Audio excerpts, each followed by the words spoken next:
শ্রীমতী লোকনাথ চ্যাটার্জিকে বিপুল ভোটে জয়যুক্ত করুন। হুগলি লোকসভা কেন্দ্রের নরেন্দ্র মোদীর আশীর্বাদ প্রার্থী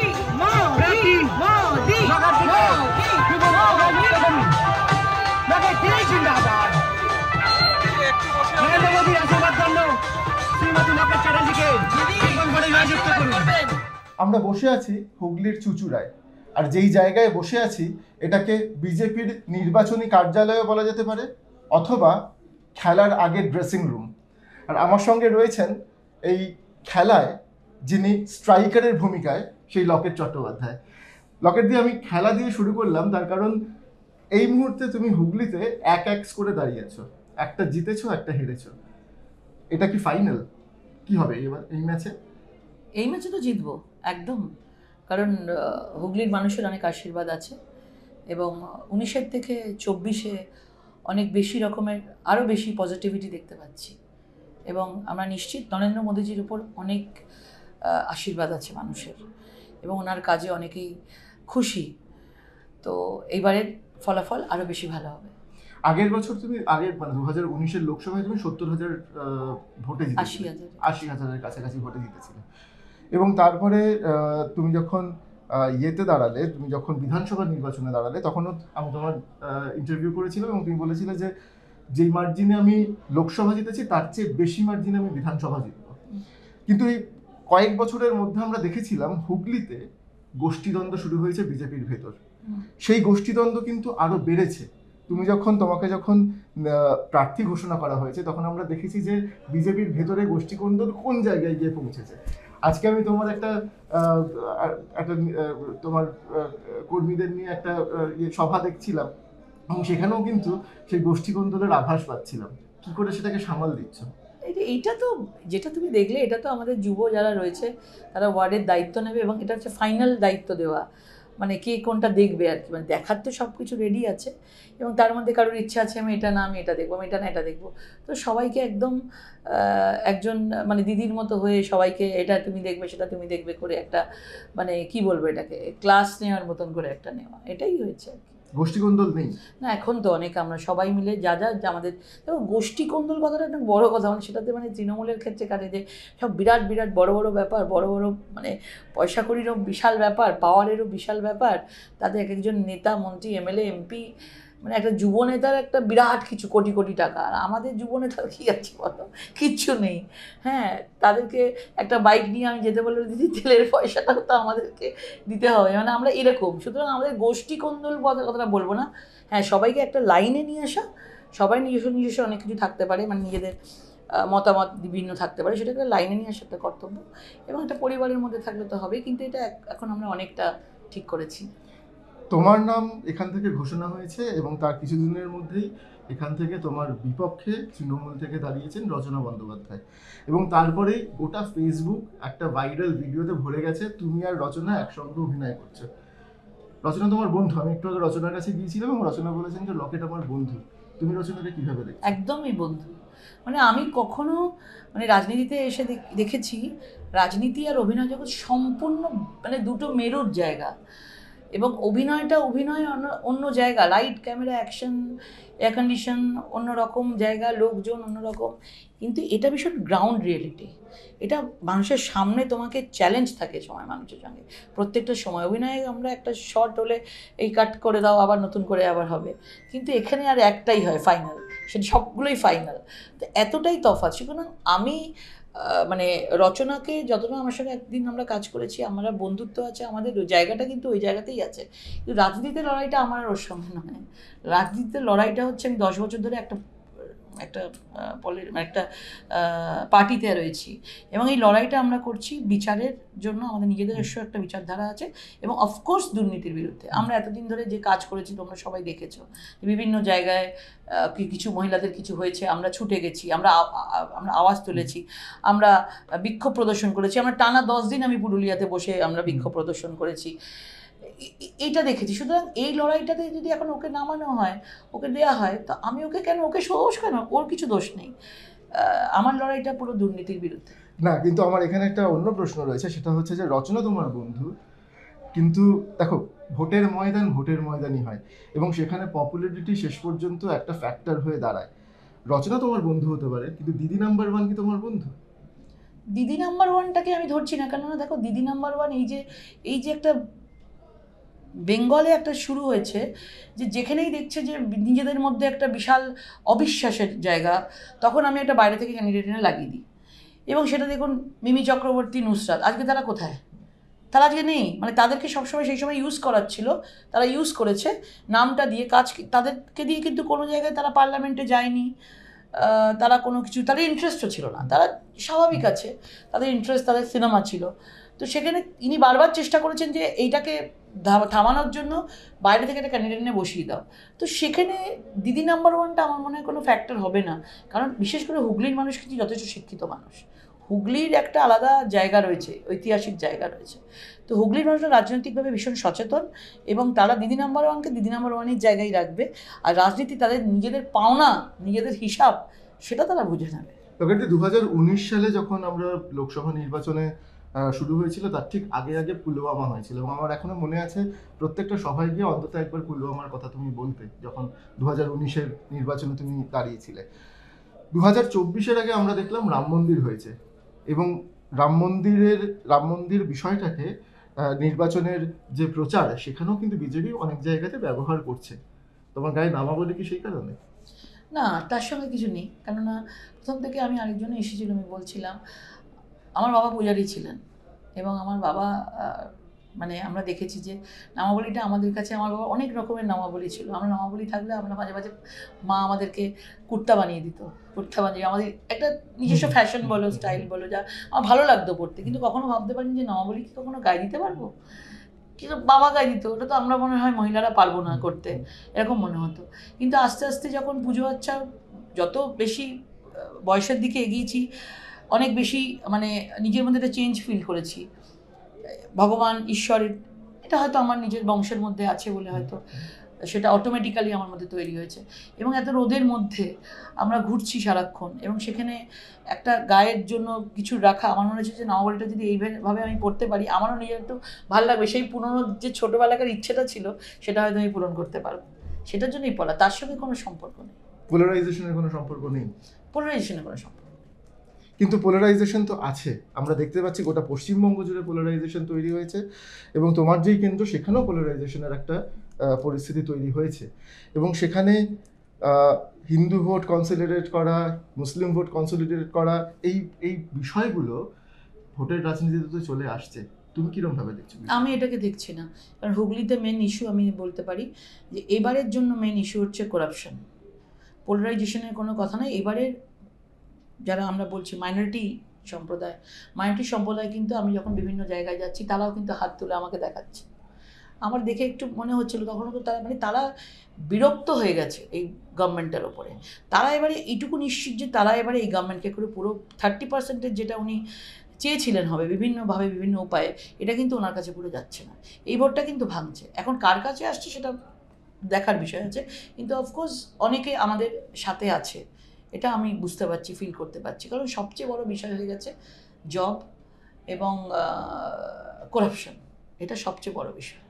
2019-এ তোমরা যখন লড়াই করেছিলে, তখন বিজেপির পশ্চিমবঙ্গে বিজেপির ভোট শেয়ার ছিল 13.14% ভোট শেয়ার ছিল। সেখান থেকে 2019-এ যখন নির্বাচনের ফলাফল বেরোলো, তখন আমরা দেখলাম বিজেপির ভোট শেয়ার 40% গিয়ে পৌঁছেছে। ফলে সেই সময় তোমাদের যেই লড়াই ছিল 14% থেকে যে 40%-তে নিয়ে যাওয়া, সেখানটাতে তোমরা খুব গুরুত্বপূর্ণ ভূমিকা পালন করেছিলে এবং ভোটের পরে তোমাদের পার্টি হাইকমান্ড সেই নিয়ে প্রশংসাও করেছিল। কিন্তু এইবারের লড়াইটা কি আরও বেশি কঠিন নয়? তার কারণ 2021 সালের যে বিধানসভা নির্বাচন হয়েছে, সেখানে আমরা দেখেছি বিজেপির কিন্তু ভোট শেয়ার আবার খানিকটা কমেছে। এইবারে কি ভোট শেয়ার বিজেপি ধরে রাখতে পারবে? এইটা আমি বিজেপির একজন রাজনৈতিক নেত্রীকে প্রশ্ন করছি। মানে তুমি বলছো 19টা কি ধরে রাখতে পারবে? অফকোর্স ধরে রাখতে পারবে। 19 থেকে 21 একটা পিরিয়ড গেছে রাজনীতিতে। তুমি মানে প্রত্যেকটা ক্ষণে প্রত্যেকটা মুহূর্তে চেঞ্জেস চলছে, এবং কালকে কী হবে কেউ বলতে পারছে না, হঠাৎ করে রাজনৈতিকভাবে কী হবে। 21 থেকে 24-এর মাঝখানে কিন্তু এতটা সময় একটা বিশাল একটা চেঞ্জেস পশ্চিমবাংলার বুকে হয়েছে। এতগুলো মন্ত্রী জেলে গেছে, লিস্টটা হয়তো আমার কাছে ছিল, একজন পাঠিয়েছিল বেরিয়েছিল ছোটবেলায়, এখান থেকে তো তিনজন জেলে এই শিক্ষা নিয়োগ, চাকরি নিয়োগ দুর্নীতিতে। তো এত করাপশন চলেছে এখানে। আর তারপরে সন্দেশখালী একটা ইস্যু মহিলাদের জন্য, বিশেষ করে সন্দেশখালীটা হঠাৎ করে একটা ভূমিকম্পের মতো করে হঠাৎ করে বেরিয়ে চলে এসছে। এবং সেটা সত্যি কথা বলছি, এত মহিলাদের দেখেছি আমরা, কিন্তু সন্দেশখালীর ইস্যুটা কিন্তু এতটা আমার নলেজের বাইরে, বিয়ন্ড থিঙ্কিং। তো এই জিনিস যে এরকমভাবে হতে পারে আমাদের পশ্চিমবাংলায় দাঁড়িয়ে, কলকাতা থেকে 40 কিলোমিটার দূরে, এটা কিন্তু আমার ভাবনার মধ্যে ছিল না। এবং সন্দেশখালীর ইস্যুটা কিন্তু একটা বিরাট বড় প্রবলেম, বিরাট বড় জায়গা নিয়ে এসছে, যেখানে মমতা ব্যানার্জি মহিলা মুখ্যমন্ত্রী হয়ে সন্দেশখালী, উনি জাননি সন্দেশখালী নিয়ে একটা কথা বলেনি, উপরন্তু বলছে সন্দেশখালীর মহিলারা বাইরে থেকে এসছে, ভিডিও থাকলে দাও। মানে একজন মহিলা হয়ে তো আগে মহিলার সাথে একটা কথা বলা উচিত ছিল। উনি অলওয়েজ লেগে আছেন যে যিনি শেখ শাহজাহান, যাকে এখন জেলে রয়েছে, এখন সব তার তদন্ত চলছে, তাকে নিয়ে উনি ব্যস্ত রয়েছেন। একবার তো উনি আসতে পারতেন, হতে পারে যে ঠিক আছে তারা ভুল ধরে নিলাম, কিন্তু আমি কেন তার সাথে গিয়ে কথা বলবো না? As a human, as a অভিভাবক কেন কথা বলবো না? আমি হলে তো আগে গিয়ে ঠিক আছে ওরা ভুলই আছে, কিন্তু আমি তো একবার যেতাম কথা বলতে। আমি তো চাক্ষুষ দেখে আসতাম যে গিয়ে ওপরে কে কানে দিচ্ছে, কান কেটে নিয়ে চলে গেল, আমি দৌড়লাম, সেটা না করে। এটা আমার মনে হয়েছে। সন্দেশখালী নিয়ে তো আমরা দেখেছি যে প্রধানমন্ত্রী নিজে এসেছেন এবং সন্দেশখালী নিয়ে বারবার সন্দেশখালীর প্রসঙ্গ সামনে নিয়ে এসেছেন, কিন্তু তোমার কি সত্যিই মনে হয় যে হুগলিতে দাঁড়িয়ে সন্দেশখালীর বিষয়টা কাজে লাগবে? মানে সন্দেশখালীর বিষয়টা রাজনৈতিক বাতাবরণের মধ্যে ভীষণভাবে কাজে লাগবে। বাংলার প্রতিটা কোনায় কোনায় সন্দেশখালী কাজে লাগবে। কারণ সন্দেশখালী তো শুধু সন্দেশখালীতে দেখেছে, কিন্তু সন্দেশখালী তো বাংলার কোনায় কোনায় অনেক জায়গায় আছে, হুগলিতেও আছে। আমি বলছি তারাও ভয় পেয়ে রয়েছে। আমি তো শুনি বড় বড় গুন্ডা মাফিয়া রয়েছে, তাদের জন্য একটা কথা বলতে পারে না, ভাবছে ভোট তো চলে যাবে, তারপর আমরা কি করব? কিন্তু তাদেরকে যদি সেই জায়গাটা দেয়া হয়, সেই বিচারগুলো, মাফিয়া, গুন্ডা, দুর্নীতি যদি সেই বিচারগুলো হয়, তাহলে তো তারা ধরা পড়বে, এবং তাদের ধরা পড়লে তাদেরকে নিয়ে গেলে সেই মহিলাগুলো আবার বলে উঠবে।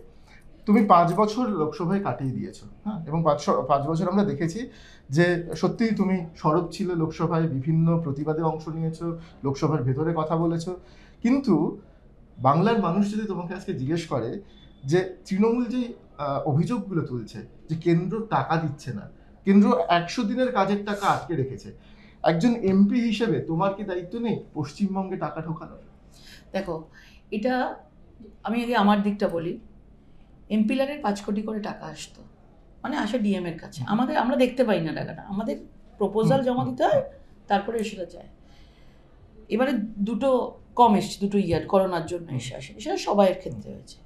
যে টাকাটা এসছে সেই টাকাটা খরচা যাতে আমি না করতে পারি, সেই টাকাটা যাতে ফিরে যায়, তার জন্য প্রবল বলশক্তি লাগিয়েছে। এবং মানে লাস্ট মোমেন্টে, লাস্টের দিকে আমি বলছি, আমি এই কাজটা পাস করে বের করতে পারি, যেভাবেই হোক আমি পাস করে বার করেছি, পুরো টাকাটা আমি মানে জিরো রাখতে পেরেছি। তাহলে যে সরকার আমাকে আমার টাকাটাই খরচা করতে দিচ্ছে না, তাহলে তো উনি সেই সরকারের অধিকার আছে বলার যে অন্য ওখান থেকে টাকা বন্ধ করে রেখেছে, নাম্বার 1। নাম্বার 2, মনরেগাতে 4,500 কোটি টাকা এসেছিলো, ওখানকার যিনি মিনিস্টার ছিলেন সাধ্বী নিরঞ্জন জ্যোতি, উনি আমাকে আলাদা করে নোট দিয়েছিলেন। আমিও সরব হয়েছিলাম পার্লামেন্টে যে এইসব টাকা কেটে যাওয়ার জন্য নাটক চলছিল দিল্লিতে গিয়ে। তো উনি আমায় দিলেন যে দেখুন লকেট দিয়ে, ওরা গেছে টাকা কেটে নিয়ে গেছে বলে বলা হয়েছে, আমার সঙ্গে মিনিস্টার দেখা করেনি। উনি বলছেন আমি বসে আছি, সবার সাথে কথা বলছে অফিসিয়াল, আমি বসে আছি ঘরে, আর 8টা 8:30 অবধি আমি ওয়েট করেছি, বাইরে নাটক করছে, একটা কোনো লোক এসে আমাকে বললো না যে আমরা এসছি। মানে বাইরেটা নাটক করার জন্য আমাদের ঢুকতে দেয়নি বলছে। আমি তো গিয়ে বলতে পারি না ওরকমভাবে, একজন মন্ত্রী, সব কিছু জিনিস বাইরে আমি মিডিয়াকে দিয়ে দেখাবো, এটা হয় না সেগুলো। এবং 4,500 কোটি টাকার যে পাঠানো হয়েছিল ওদেরকে, সেই 4,500 কোটি টাকার হিসেব এই সরকার দিতে পারেনি। এবং তারপরে মন্ত্রণালয় থেকে বলা হয় ঠিক আছে এখানে অনেক কিছু মানে গলদ আছে, এই গলদগুলোর জন্য আমরা কোনভাবে একটা মাঝখানে আসতে পারি। তখন বলা হয়, দুজনে মিলেই ঠিক করা হয় কেন্দ্র এবং রাজ্য, যে আমরা দুটো কমিটি বানাবো, কেন্দ্র একটা তদন্ত কমিটি বানাবে, রাজ্য বানাবে। এই দুটো কমিটি না, এই দুজনের কাজই থাকবে যে জায়গায় শুধু তদন্ত হয়েছে ওইগুলোকে বার করে এনে বাকিগুলোকে ছেড়ে দেওয়া। খুব স্বাভাবিক, যেমন SSC-তে বলা হয়েছিল কেন্দ্র কমিটি বানায় কিন্তু রাজ্য কমিটিটা বানায় না। এবার তুমি বলো ভুলটা কার? এইসব কথাগুলো তো কারোর কাছে যায় না, এবং এগুলো তো অফিসিয়াল। আমি বলছি রাজ্য সরকার কমিটিটা বানাতে জানি, কারণ রাজ্য সরকার চায়নি জিনিসটা মেরামত হোক, কারণ রাজ্য সরকার চেয়েছে যে এরকম কবে বলে আমরা ভোটটা চাইতে আমাদের সুবিধা হবে। সেই জন্য ওরা বারবারই বলছে আমাদের কেন্দ্র টাকা যায়নি। কেন্দ্র টাকা দেওয়ার জন্য রেডি হয়েছে, শুধু বলেছে যে তোমরা যে ভুলগুলো রয়েছে, যাদের যাদের ক্ষেত্রে প্রধানমন্ত্রী আবাস যোজনা বিভিন্ন জায়গায় 100 দিনের জব করে, যে জায়গায় আমাদের কাছে কোশ্চেন মার্ক ডাউট এসছে, তোমরাও দেখেছো, সেইগুলো আমরা তদন্ত কমিটি দিয়ে সেইগুলোকে বার করি, বাকিটা ছেড়ে দিই। লকেটদি একদম শেষ প্রশ্ন, সেটা হলো যে তোমার বিরুদ্ধে তোমার বন্ধু দাঁড়িয়েছে রচনা, এবং সেখানে আমরা দেখছি যে একের পর এক সোশ্যাল মিডিয়াতে রচনার নামে ট্রোল হচ্ছে, একটার পর একটা ভিডিও আসছে এবং রচনা ট্রোলড হচ্ছেন। আমি রচনাকেও জিজ্ঞেস করেছিলাম যে কেন এইভাবে ট্রোলড হচ্ছেন, কেমন লাগছে, আপনি প্রথম রাজনীতিতে নেমেছেন। তিনি স্বাভাবিকভাবে একটু বিড়ম্বিত। আপনার উল্টো দিকে ওই অভিযোগও আসছে যে এই যে ট্রোল হচ্ছে তার কারণ বিজেপির ট্রোল আর্মি এই কাজটা করাচ্ছে, তোমার আর্মি এই কাজটা করাচ্ছে, এই অভিযোগের কি উত্তর? দেখো আমি বলি একটা, আমি আমার পার্সোনাল বলছি, আমি কিন্তু কখনো মহিলা হয়ে চাইবো না যে একটা মহিলা এরকম হোক, ও বন্ধু হোক, যে কোনো হোক, আমার শত্রু যদি হয়, আমার অপোজিশনে যদি থাকে, একজন মহিলা হিসেবে কখনো চাইবো না। আমি আগেও কাউকে বলেছি আমার ভালো লাগে না, কিন্তু এখানে এখন এই ট্রোল ফোল সোশ্যাল মিডিয়া এসব এখন হয়ে গেছে, মানে নিমেষের, মানে আমারও কখনো হবে, আমি বলছি তোমাকে, আমারও যদি কখনো থাকে কেউ ছাড়বে না, কিন্তু অ্যাজ এ জেনারেল যদি আমি বলি, একজন মহিলা হিসাবে বলি, করা উচিত না, এটা আমার মনে হয়। শেষ প্রশ্ন, আমি জানি যে ছবিতে একটা ছবি ফ্লপ হলে পরের ছবিটাতে আবার সফল করার একটা তাগিদ থাকে। এখনো পর্যন্ত লকেট চট্টোপাধ্যায় পশ্চিমবঙ্গের রাজনীতিতে এবং ভারতের রাজনীতিতে সফল। ছবি থেকে এসেছিলেন, এখন তিনি 24/7 রাজনীতি। এই ভোটে যদি বিপরীত কিছু ঘটে, 2019-এ যে ফল হয়েছিল সেই ফল যদি না হয়, তাহলে কি লকেট চট্টোপাধ্যায় রাজনীতিতে থাকবেন? এই কি কথা, আমার তো আর তো কোনো রাস্তা নেই আমার, কারণ আমি 16-তে আসার পর আমার সিনেমা টিনেমা আমার সব কিছুই চলে গেছিলো, এবং আমার ইনকামও চলে গেছিলো। 3-4 বছর আমার কিছু ছিল না, তাও তো আমি সাংসদ হওয়ার পর আমার কিছু স্যালারি আসতো। 3 বছর আমার নাথিং, এবং ব্যাঙ্ক অ্যাকাউন্ট সবাই যদি করে দেখতে পাবে, আমার কোনো চেক, আমাদের কাজ করতাম শুটিংয়ের চেক জমা পড়তো, কিছু ছিল না, আমার আশেপাশে কোনো কিছুই নেই। তো আমার সময় কাটবে কী করে? এতটা তো আমি ঢুকেই গেছি এটার ভেতরে, এত দায়িত্ব থাকে। ইলেকশন পলিটিক্স মানেই তো এমএলএ এমপি হওয়া নয়, পলিটিক্স মানে তো অনেক কিছু কাজ আছে, আমাদের সংগঠনের কাজ অনেক কিছু থাকে। তো এখান থেকে শেষ হয়ে যাওয়া মানে, যদি হয় এরকম কিছু, শেষ হয়ে যাওয়া মানে পুরোটাই শেষ হয়ে যাওয়া নয়, পার্ট অফ পলিটিক্স, এটা কিছু নেই, হার জেতা থাকবেই, পার্ট অফ পলিটিক্স। অনেক ধন্যবাদ লকেটদি আমাদের সঙ্গে কথা বলার জন্য। আপনারা শুনলেন লকেট চট্টোপাধ্যায়ের কথা। পশ্চিমবঙ্গের আরও রাজনীতিবিদরা কি বলছেন, তারা কিভাবে ভোটের প্রচার করছেন, কতটা গুরুত্বপূর্ণ হয়ে উঠছে এইবারের নির্বাচন, সেদিকে আমাদের নজর থাকবে।